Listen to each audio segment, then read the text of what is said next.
Hey, Cindy Gould here, and welcome back to Create Your Victorious Life, and welcome to the Spanglish World Networks on Zingo TV channels 250 and 251.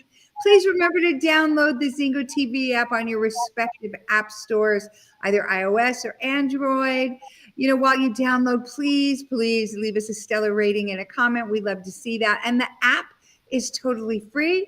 Zingo TV is also available on Google Chromecast, Amazon Fire Sticks, Roku and Roku Sticks, and on your smart TVs, not the dumb ones, from 2016 and going forward.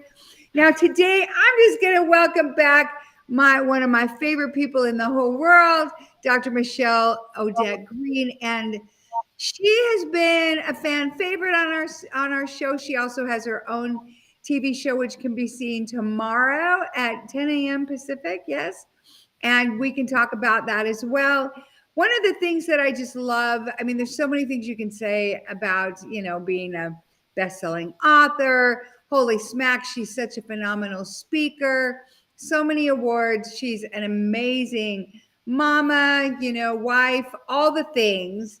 And yet one of the things that I love about her is, and that's our topic today, is that she just goes around teaching and empowering people to be happy and to be happier and in very practical, real ways.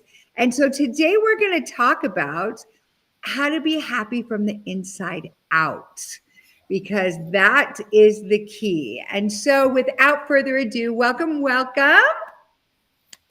Hey, I'm glad to be here today. Yay. I'm so happy you're here. I'm going to launch off with a question, and then you know how you and I roll anyway. But there's two questions I have. One of them is kind of funny. So what's the weirdest or most surprising thing that makes you happy? The weirdest or most surprising thing that makes me happy is hearing my 2-year-old grandson communicate with me. He is so adorable. And, it's really not that it is weird. It is actually amazing to me how he has developed at such a young age and he understands exactly what he's talking about. So I'll give you an example Mm-hmm. that was really cute to me. So had an opportunity to spend time with my grandchildren last weekend, and my 12-year-old grandson, he plays baseball. And so the 2-year-old, he loves the game and he is very good at it. He mirrors his brother. So when his brother does the various stances, how he swings the bat, so on and so forth, my 2-year-old, he pays attention, that mirror neurons going. At any rate, he's sitting at the table getting ready to eat his dinner. So he wanted to let me know that his brother, that he made a strike. He said, Peyton made a strike. Peyton made a strike. Now, his mother says he knows the difference between the two. But what I found funny Oh, was that later on, he wanted to demonstrate to me what happened. So he came running and then he slid and he said, Peyton slid like that. So he was showing how he was sliding into the base. And then he let me know still Peyton made a strike.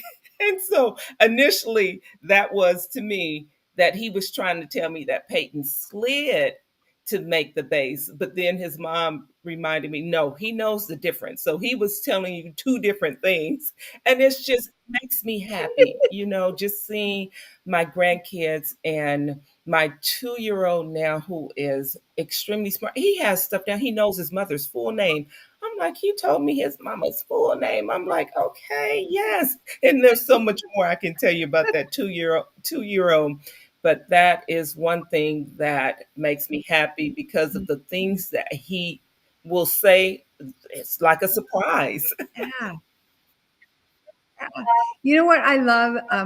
The grandbabies, I have mine, and they bring us this enormous joy. My youngest grandson, Benjamin, he before he could say his R's, he would say Guams, Guams. And then as soon as he started saying his R's, I'm like, no, no, no, just keep it Guams. Because it's just so, it does make you feel happy and just their little personalities. And it's wild because I remember when my children were younger and they're really smart. I mean, of course, right? There are babies. I'm looking at these kiddos, though, these grandchildren, and it just blows my mind the things that they say and how articulate they are.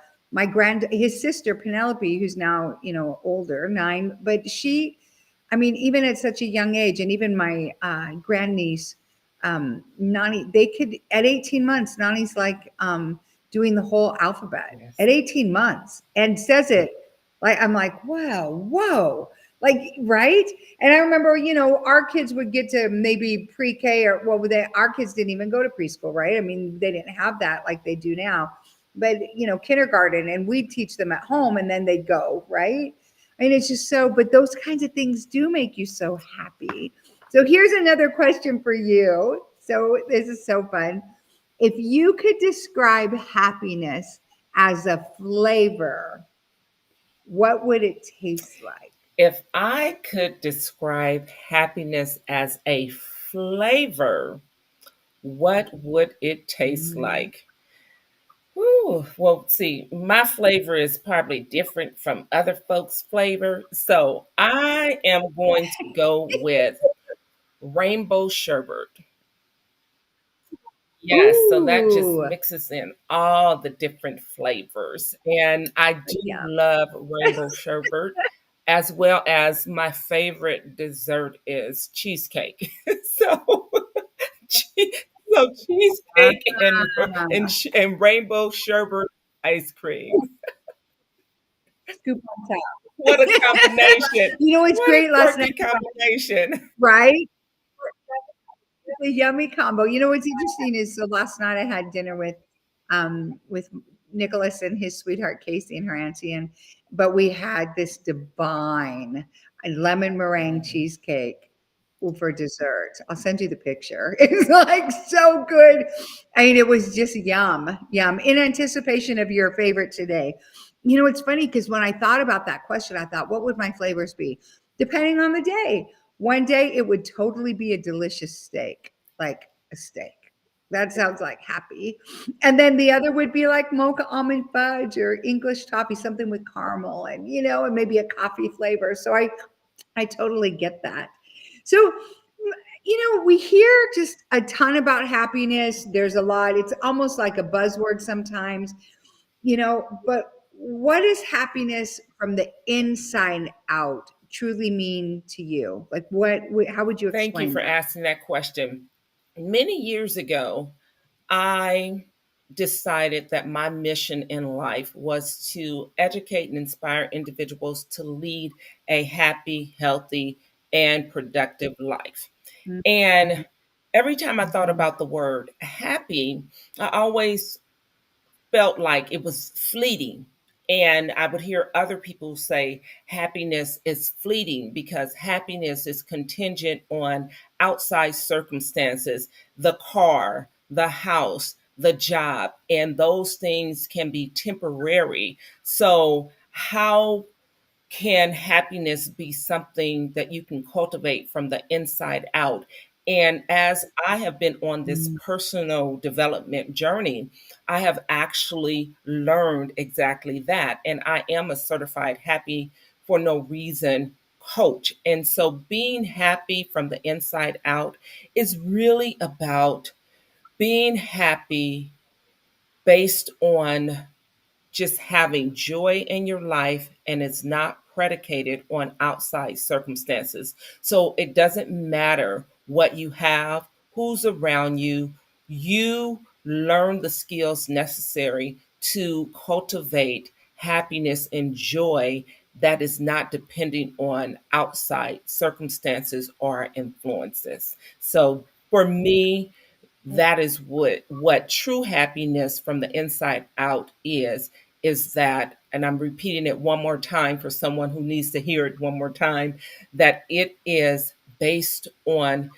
you being happy that surpasses all understanding and is not contingent Yes. on outside circumstances. Mm, love it.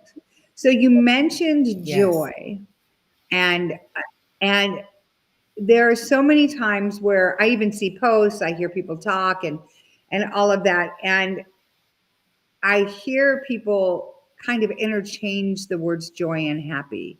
But you and I both know there's a real profound difference. What is that? So I'm glad you asked because joy, when I initially looked at my mission, being happy versus being joyous or joyful, I dug deep to find Mhm. out, okay, should I be using a different word other than happy because of Mhm. that fleeting concept that is based on Right. temporary circumstances? Whereas with joy, if you go really look up the definition of joy, or if you do a study on joy, it's really about you having, again, that happiness in the inside or joy in the inside that doesn't it doesn't matter Mhm. what's going on in your life. It doesn't matter what you have. It doesn't matter who's around you. You have this joy that's a joy that is unexplainable. You know that you just feel good in the inside.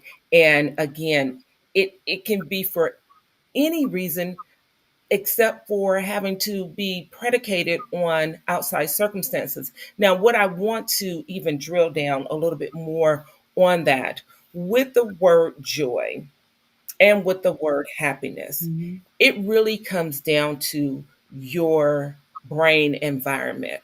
And what I mean by your brain environment, it is based on your neurochemicals and how they are managed within your body.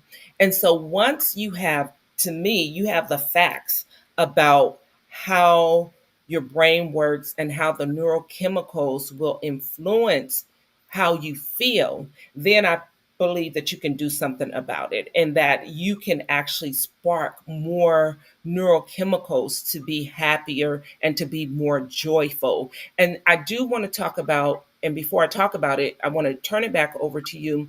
I want to talk about what is called your happiness set point and what that actually means. So, just bottom lining your answer regarding the joy versus happiness.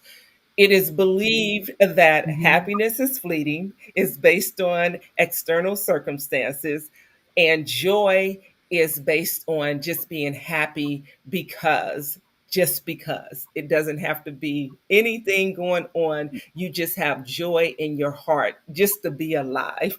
And so I know that Yeah, you can intertwine the two words and have more happiness and joy and fulfillment in your life through managing your neurochemicals. I love that. So talk to us then about the neurochemicals. Like, how does somebody manage them? How do you know you've mismanaged them? What the heck are they? Like, I know what they are, but I would love for you to share, just with our audience that's watching now or in the future, even, how does somebody do Yes. that? So before I talk about the neurochemicals, it's important to actually to frame it, and I want to talk about the happiness set point first, if you don't mind. I would love to go there Perfect. first. Not so at all. so so Not at all. we've heard about the thermometer versus the thermostat, right? The thermostat is where you set it at a certain temperature, and when the say for your AC, your air conditioner, you set that, say, at 70 degrees in your house.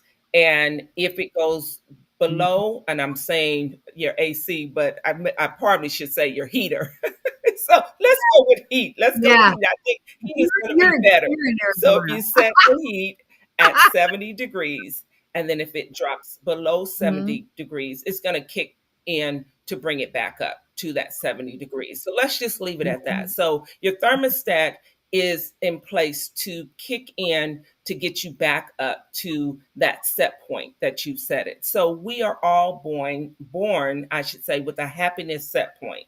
And It is Okay. determined through scientists, through scientific studies, that you can measure a person's happiness set point. And this is what the numbers break down to. So let Wow. me tell you that. So 50% is based on your genetics.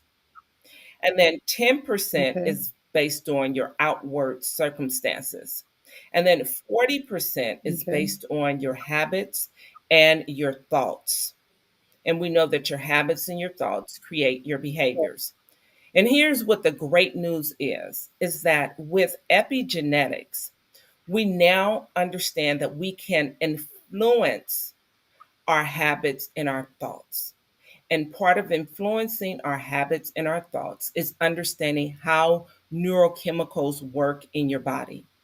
So if we go back to those Mhm. numbers, if we know that 50% is predicated on on genetics, I should say, and 40% is based Mhm. on habits and thoughts, then we have Mhm.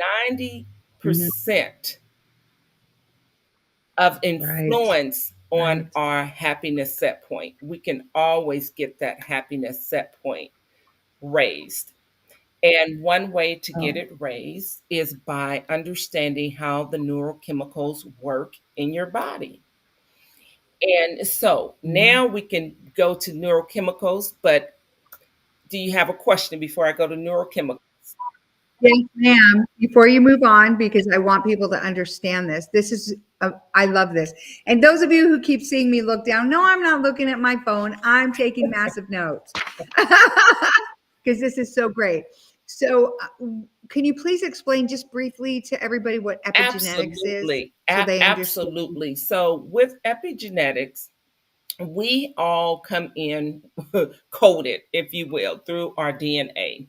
And we have certain genes that we can turn on or we can turn off based on our thoughts, our actions, things that we eat, so on and so forth. And so you have influence over that. So, for instance, and God rest my dad, so I know that he would be okay with me telling his business, put it that way. So, my dad was at one point in his life an alcoholic. And praise God, he actually was able to overcome that. And in his later years, Yep. he was sober and he lived a more fulfilling life. What I recognized was that my dad had that gene. And I didn't want that Okay. gene to be expressed in my life. So it steered me away from drinking because I didn't want to take the chance to start drinking and then I become an alcoholic because that gene was passed on Yep. to my dad. And so when I talk about Yep. epigenetics, it's that you have the ability to not turn on that gene. It may be in your body sitting there Yep. dormant, but you can do something to activate that gene, and then you find yourself acting and doing things that they could be Yep. resourceful. I'm not going to say activating a gene in your body is all unresourceful, but then I'm speaking right now of the unresourceful from an unresourceful perspective. So epigenetics is really about, it says above the genes, that you have the ability to control which genes are turned on and which genes are turned off. And so that's just a really simplistic explanation of what epigenetics is. So above Well, you know what's so above, great? so that's above the genes. So I'll turn it back over to you. No, no, no. What I was going to say, what's so great about that is intuitively in your spirit, in your heart, you knew what epigenetics was before you could define what Hmm. epigenetics is. And what's ironic is I literally had this conversation last night over dinner with Nicholas and Casey and her auntie because I I've never drank either. You know, I took a wine class when I was 38 and I was like, I don't get it. You know, I mean, that was like my thing. But it was for that very reason. I knew not my parents didn't have this, but from other people that I in our family, that there was addiction in our families somewhere, right?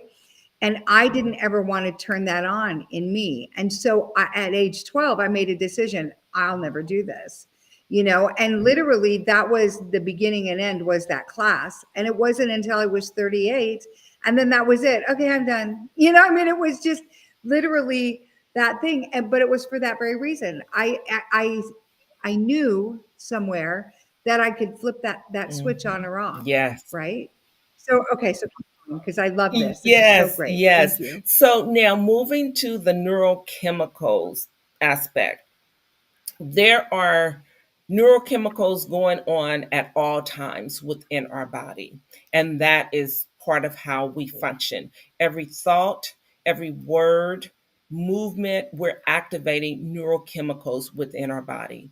And once you understand those neurochemicals, then you can start monitoring how you're feeling, and then you can implement strategies to manage your neurochemicals so that you can have more joy in your life and you can be more happier, because believe it or not, neurochemicals, they pave neural pathways in your brain.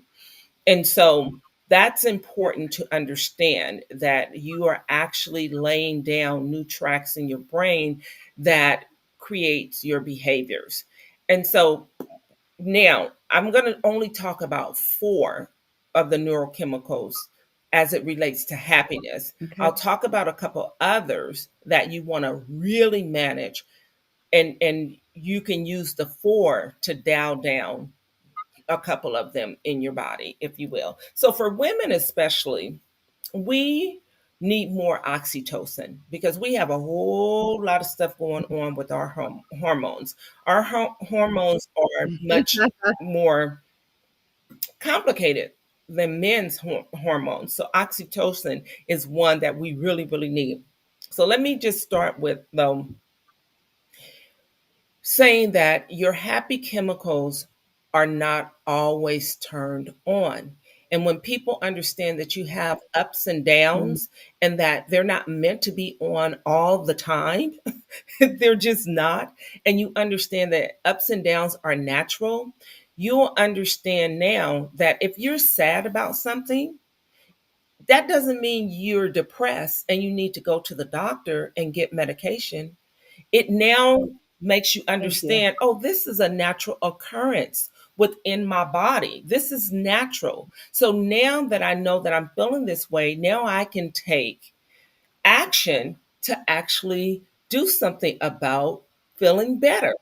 Yeah, so 100%. so I first of all, 100%. I want to say everything that I talk about today is based on neuroscience.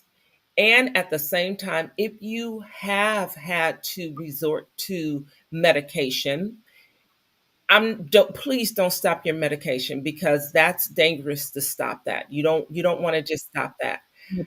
And you can talk to your doctor about ways to help Mhm. wean yourself off of the medicine when you learn how to manage your neurochemicals naturally, if you will. So serotonin is a big one that people need to feel whole and happier. And a lot of people, they get on Mhm. these serotonin uptakes to actually increase the neurochemical serotonin in their brain, and that's what is found in depression medication. And so let me let me let Right. me let me 100%. put it in the dose, your daily dose aspect, because that's what we hear a lot in social media. Did you get your daily dose? And what does that actually mean? And so, do you mind now for me to go through each one? And if you have a question for me before I move to the next one, you can just throw your hand up and I'll stop, and we can go back and forth. So I'm going to Thank start with the dopamine. And so dopamine, we need to activate that in drips. So, dopamine is that reward chemical that is activated when you reach a goal, when you smile, when you have fun.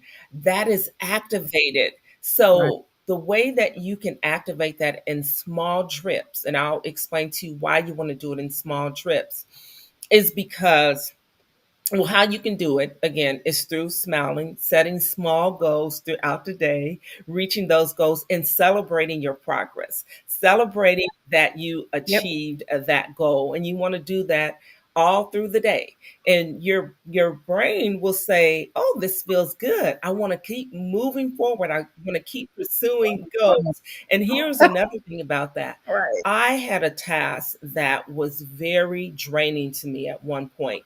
It was very tedious, it was very draining, and I needed to find a way to get that task done and feel good about it. And so I start Mm, applying every time I finish one document within that package, I'm celebrating. Yes, I did it, patting myself on the back. And yes. the activity became enjoyable. And so every time now that I complete that project and it's a monthly thing, I'm happy because I'm getting it done Yeah. and serving a purpose. It's necessary that the report is done and I'm feeling good about it. Okay, Yep. so let me talk about the drip aspect. So the reason you want to get it in drips is because dopamine is that high that you get through actually food. It could be unhealthy Mm, food. It could be drugs. It can be your social media, your phone, being on your phone, scrolling through Facebook or internet. I almost dropped something through Facebook, Instagram, so on and so forth. And you can actually mm, desensitize though the dopamine, and so you need to get more, so you start doing more extreme things so that you can get that dopamine hit. If it's through drinking, you'll start drinking more because you want to get that hit. And I can say more about that, but time I don't think will allow for that because I want to talk about the other ones. So before I move to oxytocin, when I talked about women need more oxytocin, do you have any comments about the dopamine? Any questions about getting your dopamine in small drips? No, I know from my own life that's been important because you can desensitize. It's kind of like for people, if you take allergy meds or when you take other medications and then they just don't work the way that they used to because you've desensitized. I know someone who actually, a really good friend of mine, she ended up struggling with cocaine. And then she went to NA, for cocaine. And then she went from cocaine, which is the complete opposite of weed, but then she jumped into weed, complete opposite, like opposite thing, had to keep going to NA. Then she went from there to something else and then to food. And then she had to go to OA because none of the highs were high enough because she just, and she kept indulging it. And when you were talking, that's exactly what I was thinking of is like, Yes. right? It's exactly the same thing. So thank Exactly. you for And that. that's exactly it. That's exactly it. When you desensitize, you move on to something else, still trying to get that hit, still trying to get that high. And trust me, I know how that high feels. It feels really good. And I will give you a quick story. Some years ago, my back went out on me. I could barely move. I Mm, I hurt so bad, mm, and I finally got medication from the doctor. They gave me whatever they gave me. And baby, I want you to know, right. I felt so good after I took that medication. I felt like I could conquer the world. I felt like I could fly. I got up, I was moving, I was doing Zumba, exercising, only to re injure my back again.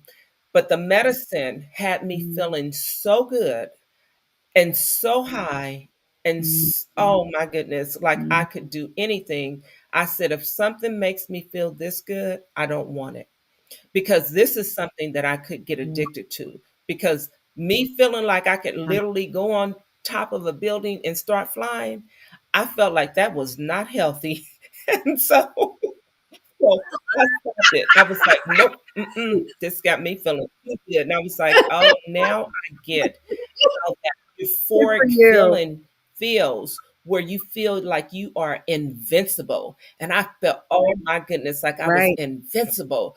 And I would love to right, have that feeling naturally because of me managing the neurochemicals that make me feel vibrant, invincible, and that I right. can achieve and do anything that I want to do. And we can have that naturally in drips. And so I want to move on to the oxytocin. So, women, we have so many things that we have to be concerned with through the years. We have, our child rearing years. We're having kids, we're managing a family. For those who have been in partnerships, you have the partnership, then you have your careers, and then you have the house you got to clean Right, and take care of your own self, and so many things to tend to. And with so many right. things, women can easily become overwhelmed. Not to mention, we have our own hormone cycle going on in our body every single month. And so, and so Right, cortisol right. is that neurochemical that I wanted to talk Mm, about, that if you stay in a cortisol induced state on a regular basis, that's not a healthy state. And so, how do you dial mm, down the cortisol for women? So, cortisol is that neurochemical that wakes us up, that alerts us. It's that fight, flight, freeze part of us right. that is Yes. necessary. It wakes us up in the morning, so it's necessary. It keeps us alert, so it is necessary. But how do you not operate in that area chronically? And what I mean Mhm. by that, you're in that state because what happens, we pick up weight. You have weight gain when you have more cortisol. You have more stress in Mm, your life. You can mhm. suffer various ailments when you are always in a state of cortisol, and you don't have Right. much joy and happiness in your life. You may have a little, glimpses of it, but most times you're so on Mhm. edge. And I know there was one point in my life where I was so on edge till I decided, let me take a calendar and start charting my days, start charting how I Right. felt through the day. And I was surprised. Ultimately, I found out I had more good days than bad days. And you know, it's interesting when you're in that state where you're always like you're overwhelmed. It's just you're yelling at people, you're Right. reacting, and then you start feeling good. You tend to think something is wrong Mhm. with you because you have been so used to Oh, being in that state mhm. to when you're not there, you think, what is wrong? What's Right. really happening? This is too good to be true. The shoe is gonna drop, something bad's gonna happen. But your natural state should be Right. one where you are happy, you feel joyous throughout the day. So for oxytocin for women, what you want to do is practice loving on yourself. You want to love on others. You want to Mm, love on yourself. You want to be kind. You want to do acts of kindness. And Miss Cindy, there is an exercise called the mirror exercise. Yes, where you get up in that mirror and you love on yourself. And I like to pair it with havening. Havening is a self soothing technique. You can induce or activate oxytocin by loving on someone, by giving a person a hug, and, again, doing yep. kind things for others. But when you don't have that in your life, then you get to practice it on yourself. And havening is Yep. really one way that you can do it. And so, if I may demonstrate, and I would invite the audience, you can do this with me. And so, pretty much, you want to cross lateral, you want to cross your arms over your shoulders. And what I also want to tell you about this, when you're doing this, when you're crossing over, you're actually activating both parts of your hemisphere. So, which is good because that helps keep Yeah. you balanced as well. And so, with the havening, you want to just stroke Yep. down your arms and you want to feel that loving feeling. And you're just stroking down your arms. And what this is also doing when your cortisol is high, you're actually calming down your nervous central system and you're actually getting into that parasympathetic nervous system part of you. And so when you're doing this and you're looking in the mirror and you look at yourself lovingly, you want to say your name and then you want to say you are loved, you are loving, you are love, you are lovable. And so it goes something like this: Michelle, you are loved, you are loving, and you are lovable. And you want to tell yourself you love you. You can say, Michelle, I love you. And so this right here will soothe you. It will activate the oxytocin within you and it will start calming you down. Even in the morning when I wake up, I will actually do some havening before I get out of bed to start activating the oxytocin. And so you're getting a 3 for 1 here.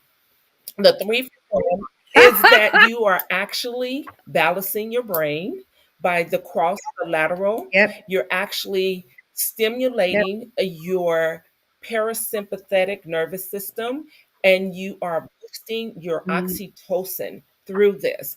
And so mm. if you do that in the mirror, if you do it before you get out of bed, you're winning right there because before you get up, you're 100%. feeling good. You do it in the mirror, you're feeling good. And I love that mirror exercise because you're accepting yourself for who you are, where you are, loving every bit of you while working on yourself. And that's what I call happy from the inside out. And so before I move to the serotonin, I want to see if you have any questions. Well, I just have something to add. I love this. I love the synergy. I was talking with one of our good friends before this call, and he had said Johnny Pardo, and we love Yes. Johnny. And he had said, he makes a list of what shows up in your life. And one of the things we literally talked about was havening from a standpoint. I mean, we literally, even both of us did the movement. I mean, it was like 20 minutes before I climbed on with you. And I shared with him something that I do in the mirror that I actually got, which I don't know if I shared this with him, from our good friend Everly. And it's something I added to my mirror exercise. And when you're looking at yourself in the mirror, Cindy, I promise you that, and then fill in the blank. I promise you that I will keep you safe. I promise you that I will, or that you are, or that whatever that is. And there's something so powerful, right? You and I know when you're looking in the mirror eye to eye, and then I promise you that. And the other thing that we talked about, even, and this is a little bit elevated, I know, from this conversation, even if you go into your own meditative practice or whatever you're doing, or if you imagine, if you don't, and when you think of the word imagine, image in. So just bring the image in, imagine you at this age are talking to you at 2, 3, whatever, and you're telling yourself, Cindy, you are lovable.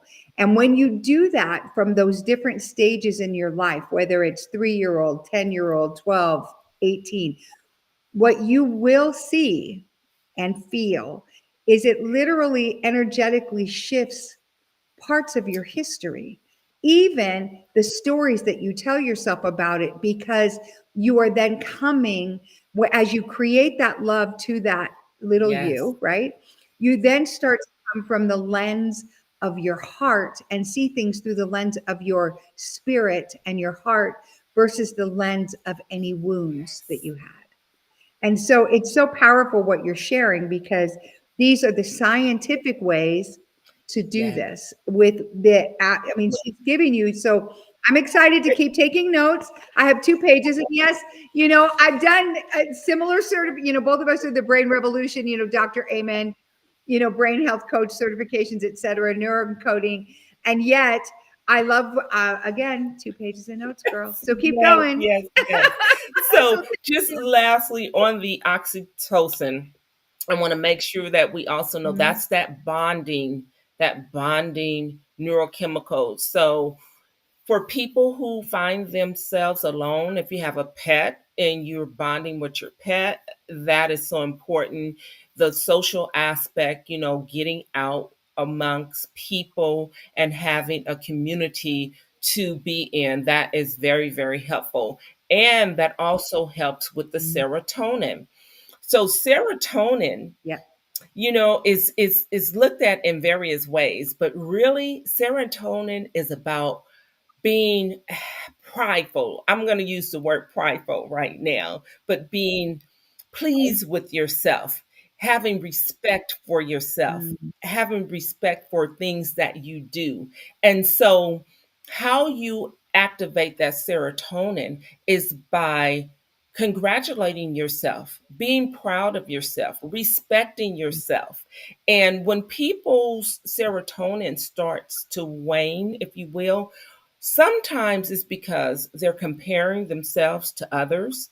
And we know that that's a thief, because when you're comparing yourself to Yeah. others, you're not being grateful for what you have and what you have accomplished. And so what you can do is practice gratitude. Gratitude, it stimulates all of the ones that I've talked about. And we have talked about gratitude on previous shows. That is the quickest way to Mhm. elevate your mood. And when you're elevating your mood, it simply comes down to you are activating the neurochemicals to make you actually feel Yeah. so much better. And so with the serotonin, you find that people, they want to one up each other. So when you are one upping each other, say in a conversation, you're actually activating serotonin. So if somebody tells you, okay, and this is not in a this is from and it can be healthy. So I'm not saying it as if it's a competition. Right. It's a healthy Right. dialogue between two people who are just sharing experiences with one another. It Yeah. may in some cases be that one up. Well, I got the Mercedes. Well, I got the Rolls Royce, so it's that kind of one upping. But again, it can be healthy, but that's activating serotonin. So, serotonin, you Okay. activate that by applauding yourself, celebrating yourself, respecting yourself, honoring your word, honoring your values, your core values. And so, that's more of how you activate the serotonin. And if people understand that, then more people would realize that they don't need medication to activate serotonin. They Right. will just do the natural things in terms of being proud of their accomplishments, knowing that they have something to contribute to this world and that they're celebrating what they contribute to the world, even if it's just to a little kid. We all have something to offer. And so, before I move to endorphins, do you want to add anything about how to activate the serotonin? Yeah, the when you're proud of Mhm. yourself, right?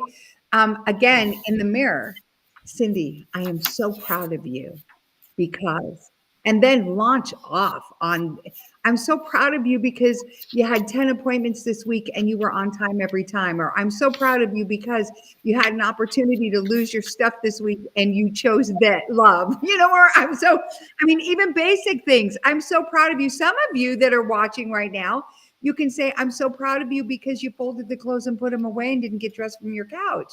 Or you literally got Yes, off the couch, or you washed your dishes before you went to bed and didn't wake up to a sink full of dishes, or you washed half of yes, the dishes, or you drank your water, right? All of that stacks on top of each other, like you said, and then that creates that and exercises that serotonin muscle. So yes. keep And, going, and, girl. and This is this is all about your pharmacy within, your chemical cocktail that yes, you are activating within.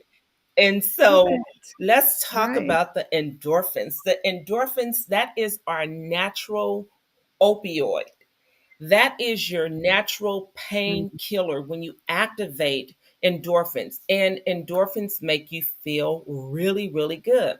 Now, have you heard of Right. people getting the runner's high when they're running and they feel so good? Well, that's good, but we don't want to have to run really hard just to get that Nope. Nope. endorphin Not endorphins this to kick girl. in. So just having a great belly laugh, just laughing from the belly will activate endorphins. Yes, exercise will actually activate endorphins as well. And then what you can do throughout the day, you can get up and do, they say high intensity. You can do some high intensity movement throughout the day to activate the endorphins. And all of that Mhm.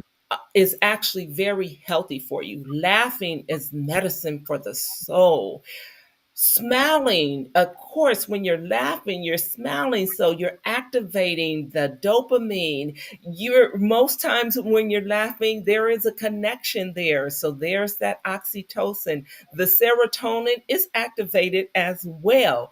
And so smiling and getting that movement in, and so some people don't like to exercise. And again, as I mentioned, exercise is a way to activate the endorphins. But if you don't like to exercise, just getting more movement in will do the trick. So you can get Right. up and you can do some cross crawls. And when you do those cross crawls, that's just tapping one hand over the other. And you're actually lifting your knees at the same time.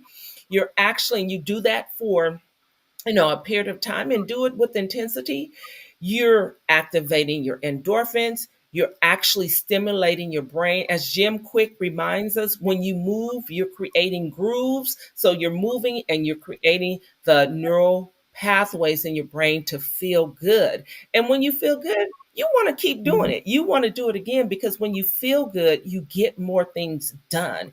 And so the other chemical that I wanted to talk about is the adrenaline. When you get that adrenaline rush, Mhm. we do get that adrenaline rush because we got to get out of somewhere. You get that adrenaline rush when you're ready to fight. Right. Get out of So the cortisol, Right. the adrenaline, Right. they serve their purpose, but you don't want to stay in heightened states where you have those neurochemicals activated all the time. That's not healthy for you. That constricts your blood flow, and you've heard of people having heart attacks, strokes, because those chemicals are activated more than they should be. And so now that you understand how to activate the feel good neurochemicals, you can actually manage those neurochemicals more better. Like I said, more better is the best word I can come up with.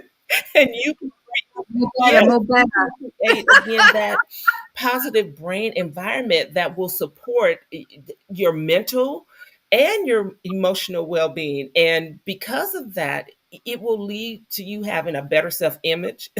You will actually find yourself reaching your goals more, and you will just be a more happier and more fulfilled. And so there are some Yeah. other things that you can do to activate those chemicals. I know we're almost out of time, so I want to turn it over to you. And then if we want to explore any more, we can, any more things that you can do to activate those chemicals to get your daily dose to keep that pharmacy within you healthy. But for Love right now, I'll turn it love back that. over to you. Well, it's thank you and thank you. And I am already saying we're going to do a second show to follow up on all of this because this is so valuable, especially going into what notoriously can be for some people the holiday season, a really tough time and a time where they really need to tap into that pharmacy within. So I want to share something. I had a conversation. There were four of us in this conversation, and one of the women in the conversation had said that she went to the doctor and she said, I'm so depressed. I'm so depressed. And we're like, well, what? And went to the doctor and I'm so upset about my weight. But I'd love to eat, but I'm so upset about my weight. And she's talking about the massive amounts of different types of food that she gets and all these kinds of things, sugar and laced and all of it. And instantly, one of the people in the conversation, and I almost said something, and then he stepped in and said, "You're not depressed. You're sad about that result." And I was the first person to say, "Yep, that's not depression, baby. You're just sad about that result." And you have to make a decision. Are you more sad about the result, or will you be more happy with a different result? Which one wins, right? And here's where you are. Here's where you want to be. How do you collapse time and mitigate that? What I say to that is there's very basic things, even things that you and I talk about. Are you getting your water in? Are you getting your rest in? Part again of that pharmacy within, right? Part of how you do that. All of these things, yes, if you're on meds, please don't stop taking your meds, and consult your doctor. Give them this episode. I watched this. What do you think? But all of these things are things that you can do that will not just create happy, but sustain happy, because you don't want just adrenaline spurts of happy. You want sustained happy. So I know we only have 2 minutes left. And yes, and let me just say, when you do that, you are creating your victorious life. I want to thank my precious, she's like family to me, Dr. Michelle Odette Green. Thank you so much for being here. Can't wait for you to come back. Where can people find you? Because getting a happiness coach would be fabulous. And we have 1 minute. Yes, Where they can can find you? me at successinactioninstitute.com.